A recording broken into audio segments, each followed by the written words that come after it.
به نام خداوند بخشنده مهربان. امروز میخوایم آموزش ساسون ها رو توی الگوی جلو و پشت برای شما آموزش بدیم. البته آموزش ساسون کنفورماسیون و ساسون لقی یقه جلو و یه ساسون لقی برای الگوی پشتمون که توی این قسمت روی خط کارور اتفاق میفته. فعلا به صورت مرحله به مرحله ساسونا رو آموزش میدیم که هنرجویان عزیزمون دچار مشکل نشن. ابتدا اندازه های لازمی که ما برای ساسون کنفورماسیون احتیاج داریم اینجا من می نویسم: فاصله دو نوک سینه برای هر شخصی متفاوته. این اندازه هایی هستند که برای هر کسی متفاوته و سایز نداره. خب فاصله دو نوک سینه شخص 20 بوده، اندازه گرفتیم، درسته؟ و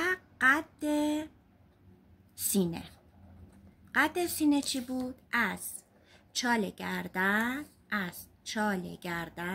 اگر اینجا این 1/2 جلوه، درسته؟ این الگوی جلوی ما هستش و 1/2 بدن شخصه. اگر سینه شخص توی اینجا قرار گرفته باشه، از چال گردن تا نوک سینه میشه قد سینه. قد سینم مثلا بوده مال یه شخصی، به طور مثال داریم انجام میدیم، 21. میخوایم این ساسون رو ما طراحی کنیم. بسیار ساسون مهم و طلایی هستش توی آموزش های ما و توی دوخت و برش های ما. فاصله 2 نوک سینه رو ببینید، اگر که ما طراحی کرده باشیم به این صورت، من یه شخصی رو طراحی میکنم.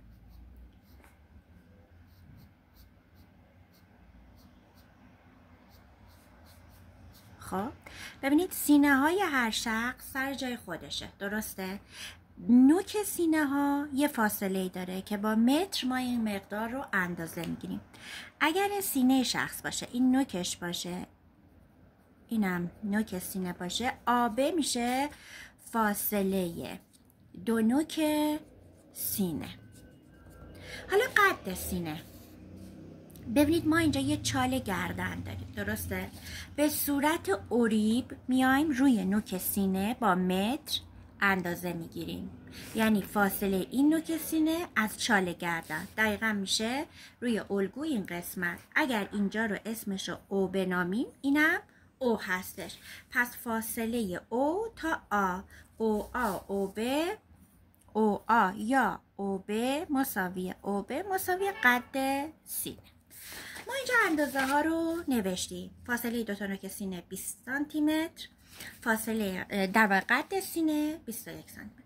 فاصله 2 نوک سینه 20 تقسیم بر 2 میکنیم، میشه 10 روی خط سینه. پس 1/2 فاصله 2 نوک سینه میشه چقدر؟ 10 سانتی متر. 10 سانتی متر رو اینجا ما میایم داخل، مثلا اینجا میشه.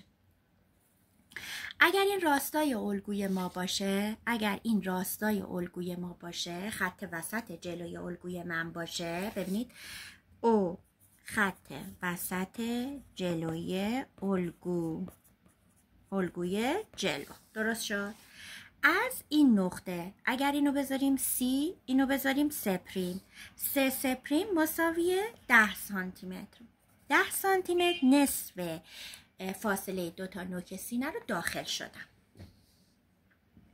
نقطه سپریم به دست اومد. یک خط فرضی اینجا، یک خط فرضی میکشیم و روی این خط فرضی میایم از نقطه او قد سینه رو اعمال میکنیم. قد سینه چقدر بود؟ 21. دیگه نه تقسیم میشه، هیچ اتفاقی نمیفته، دقیقا قد همین قسمت دیگه بهتون نشون دادم توی تصویر. ما توی 1/4 اندام داریم کار میکنیم، ببینید، و دقیقا این فاصله تا نوک سینه مال همون 1/4. پس برای قد سینه از نقطه او تا خط فرضی که کشیدی ادامه میدیم. اینجا گفته چقدر؟ قد سینه 21. من 21 میام به این سمت. ببینید از نقطه او خطکش رو میذارم و تا 21 میام. دقت کردید؟ میبینید به این صورت. این 21 زیر خط سینه افتاد. بعضی وقتا روی خط سینه میفته، بعضی وقتا بالای خط سینه میفته. این ربطی به اشتباه یا درست بودن کار نداره. همه کارهای شما درسته، فقط اندامه که متفاوته در افراد مختلف. اگر این قسمت از حلقه آستین رو من مشخص تر میکنم، ببینید پ پریم، درسته؟ پ پریم رو تقسیم بر 2 میکنیم. یعنی چی؟ اینطوری خطکش رو میذاریم، میشه مثلا 13.5 که میشه 6.75. روی اینجا 6.75 رو اندازه میزنیم، بعد با خطکش اینو وصل میکنیم به این قسمت حلقه. درست شد؟ این انتقال پیدا کرد روی حلقه که حالت گردی داره و ما رو با خطکش نمیتونیم دقیقا اندازه گیری بکنیم. این نقطه رو میذاریم کی. درست شد؟ حالا این نقطه‌ای که به دست اومده رو میذاریم جی. تو کلاس هم گفتم جی. حالا از نقطه جی من یک خطی رو، ببینید یک خطی رو وصل میکنم به نقطه که با خطکش از ج به که. ما یه در واقع جدول داشتیم، درسته؟ ما این جدول رو برای شما دوباره اینجا رسم میکنیم که شما مطمئن باشید. مقدار ساسون و سایز سوتین. خب اندازه ساسون و مقدار ساسون اینه. اینم سایز سوتین. اگر که سوتین شما خیلی بد شد و من میخوام مرتب تر از این بشه، خطکشو بردارم، یه جدول درست و درمون اینجا بکشم. خواستم بدون خب و پاک میکنم که به این صورت یه چیز ترتمیز از آب در بیاد. سایز سوتین 65 تا 70 اگر باشه، مقدار ساسون ما 2.5 سانت. اگر 75 باشه 3 سانت، 80 باشه سانت. اینو حتما باید حفظ باشید. 85 باشه 4 سانتی متر، 90 باشه 4.5 سانت. حالا این مقدارم بهش اضافه میکنم به این صورت. خب ببینید الان بستگی به سایز سوتین داره. من برای تمام اندازه ها براتون مثال میزنم. اول اینکه شما باید بدونید مقدار ساسونی که اینجا به عنوان ساسون کنفرماسیون محاسبه میشه حد اکثر 3 سانته. یعنی 1.5 سانت از کا میریم به سمت بالا، 1.5 سانت از کا میایم به سمت پایین. پس ما الان نهایت ساسونی که میتونیم اینجا بگیریم 3 سانته. ماکسیموم ساسون، پس ماکسیموم ساسون ما حالا ماکسیموم 3 هستش توی قسمت بالا. یعنی 1.5 سانت میریم بالا، 1.5 سانت میایم پایین. این برای چه زمانی 1.5 سانت رو انجام میدیم؟ خب اگه سایز خانوم 65 یا 70، سایز ساسونش، مقدار ساسونش 2.5، چجوری من 3 تا برم بالا؟ خب 2.5 رو تقسیم بر 2 میکنیم، 1.25 این طرف، 1.25 این طرف وصل میکنیم. 1.25 از کا رفتم بالا، 1.25 از این طرف رفتم بالا. درست شد؟ حالا میگیم سایز خانم 75، 3 سانت. 3 سانت 1.5 سانت به سمت بالا، 1.5 سانت به سمت پایین. درست شد؟ حالا میگیم 3.5 دیگه. ما ماکسیموم به شما گفتیم 3، یعنی ماکسیموم 1.5 اینور 1.5 اونور میتونه بره. حالا پس بقیهش رو چیکار کنیم؟ بقیه رو 8 سانت میایم به سمت پایین از خط پهلو، 8 سانت میایم به سمت پایین و یه خط در جهت نقطه جی. مهم نیستش که این در واقع این نقطه عمود موازیه در جهت جی خطکشو میذارم به این صورت. خب و به اندازه‌ای که اضافه دارم. یعنی چی؟ اگر سایزم 80 نیم تا اضافه است، اگر 85 یه دونه اضافه است. شما بگید همینطور که من دارم میگم، شما تو ذهنتون تکرار کنید. وقتی 90 1.5 تا اضافه است، من میام از این بیشتریه به شما میگم که بهتر بگیرید حرفو. 1.5 سانت ما 3 سانت اینجا ساسون گرفتیم، 1.5 سانت مازاد داره. میایم به سمت پایین رو خط پهلو و این ساسون رو رسم میکنیم. درست شد؟ اینجا چقدره؟ برای سایز 90 1.5 سانته. پس من اینجا می نویسم برای سایز 90 1.5 سانت اومدیم پایین. برای سایز 85 1 سانت اومدیم پایین. برای سایز 75 برای سایز 80 نیم سانت اومدیم پایین. برای 75 0، برای 65 و 70 0. پس مقداری که اومدیم پایین رو، یعنی مقدار ساسون رو از اون ماکسیموم کم کردم و مقدار اینجا به دست اومد. حالا پس ما این ساسون رو طراحی کردیم به این زیبایی و این باعث میشه که تنخوار شخص بسیار جذاب باشه. قسمت بعدی اینه که من به شما یاد بدم ساسون ها رو ما یا برای زینت لباس روی کار مشهوده میبینیم یا میبندنش. این اصطلاح بستن ساسون رو هم داریم. بستن ساسون برای کنفرماسیون، ببینید من اینو پررنگ میکنم، این هم خط وسطشه، با یه رنگ دیگه میکشم که شما قشنگ اینو درک کرده باشید. الان میخوام ساسون رو ببندم. خانم میگه میخوام ببندم، نمیخوام روی لباسم معلوم بشه. چیکار میکنم؟ از قسمت بالای ساسون، این مهمه ها، بسیار مهمه، قسمتی که باید برش بدیم یک نکته طلایی، این JN مثلا ما از اگر این N پریم باشه JN پریم، درست شد؟ ما JN پریم ساسون کنفورمون رو از قسمت بالا برش میزنیم. از قسمت پس اینو گرفتیم که به سمت بالا. حالا من برای شما میخوام اینو ببرم و برش بدم. آره یه آموزش دیگه داشتیم، خواستم اون آموزشم بذارم که گفتم نه، اول ساسون کنفور رو من کامل جا بندازم.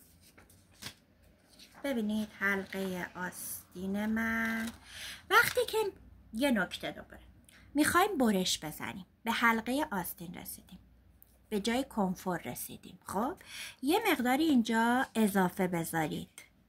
از چی؟ حالا تو کارشین بیشتر مشهوده، ولی خب نه، اینجا اندازش ببرید. من دوباره بهتون میگم، چون اگر اینجا بخوام توضیحش رو بدم شاید یه مقداری ذهنتون آشفته بشه. من تمام قسمت های الگو رو برش زدم انتهای کار.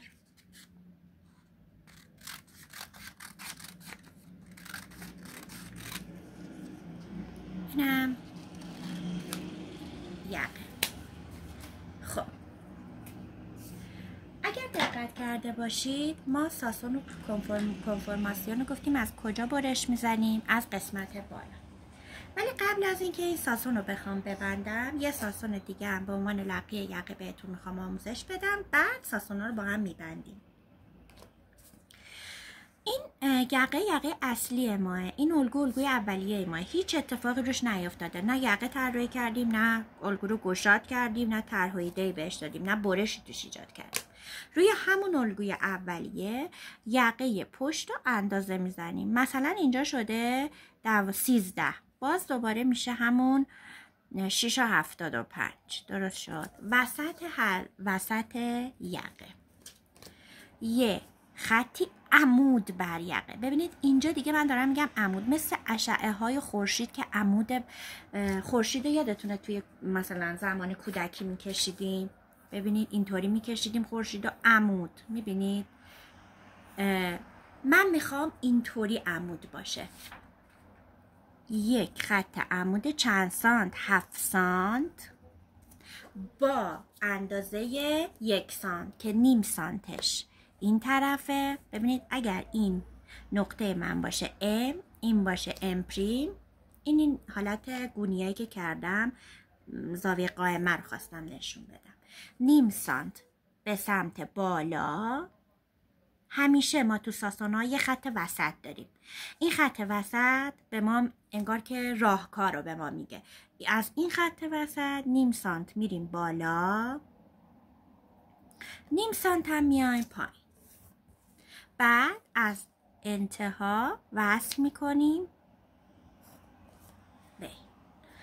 حالا میخوایم ببینیم این ساسون شد ساسون یا پنس لقی یقه. برشش از کجاه؟ برعکس کنفور که از بالا بود، این از پایینه. برش از پایینه. الان من میخوام در واقع این برش ها رو انجام بدم. خب ببینید من برای ساسون کنفورماسیون از قسمت بالا تا نقطه G یه برش میزنم، همون خط آخرین خط ساسون. اینو دستمو میگیرم رو نقطه G، میکشم میارم روی این خط. درست شد؟ یعنی این مثلثی که ایجاد شده رو چسب ماتیکی اگر یادتون باشه تو وسایل گفتم بگیرید. دستمون رو نقطه G، ساسون رو میگیریم میاریم روی این خط اولیه ساسون، یعنی خط انتهایی ساسون رو روی خط اولیه ساسون فیکس کردم. درست شد؟ شد یه خط. دقت کنید الان چه اتفاقی داره میفته. الان شما این الگو رو میبینید. حالا این الگو رو ببینید. این قب کرد اینجا، در واقع همون قسمت سینه است. میبینید سینه شخصه. پس این اندام سر جای خودش میافته. نگاه کنید یه گودی اینجا افتاد و یه برآمدگی از سمت بالا. حالا پنس لقی یقه رو میگیرم، پایین مثلث زل پایینشو قیچی میکنم، چسب ماتیکی رو روی این مثلثه میزنم. خب بعد دوباره دستم رو نوک انتهای پنس میذارم و این زل رو روی این زل فیکس میکنم به این حالت. فکر میکنم چسبه. خب به این حالت درست شد. چسبه انگار یکم مشکل داره. به این حالت این شد پنس لقی یقمون و مطمئن شدم چسبش چسب خوبی نیست چون هی در حال واز شدم. نقطه J و اینو میذارم به این سمت.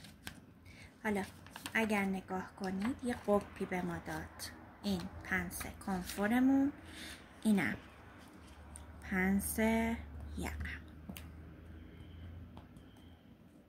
حالا الان ما پس پنس لقی یقه رو گرفتیم، پنس کنفورم به شما آموزش دادیم.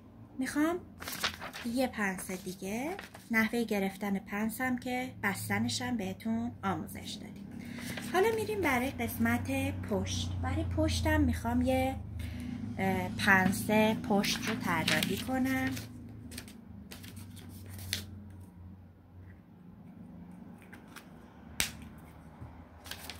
خب برای طراحی پنس پشت روی کارور پشتمون میان و 7 سانتی متر وارد میشیم. البته من با اشل باید وارد شم، سایزش کوچیکه. 7 سانتی متر وارد میشم، داخل الگو میشم. خب این اسمش بوده اچ بریم، اینو میذارم کی.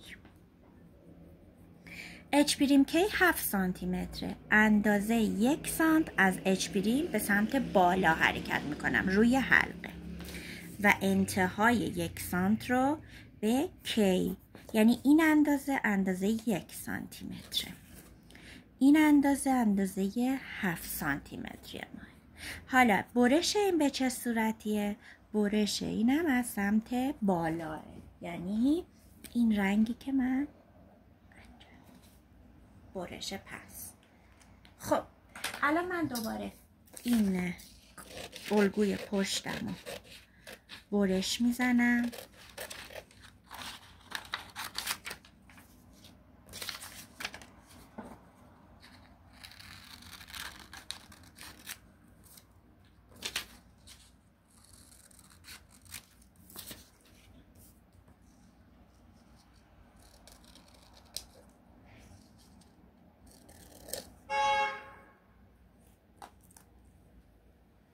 خب الگوی پشت رو برش زدم. حالا میخوام پنس پشتم رو ببندم.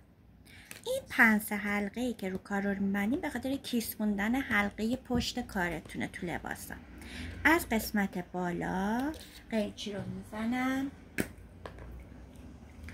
و یه چسب میزنم روی اون مثلثیه که ایجاد کرده بودم. ضلع آخریه رو به ضلع اولیه متصل کردم. اینم از پنس پشتمون. این از پنس پشت. به این حال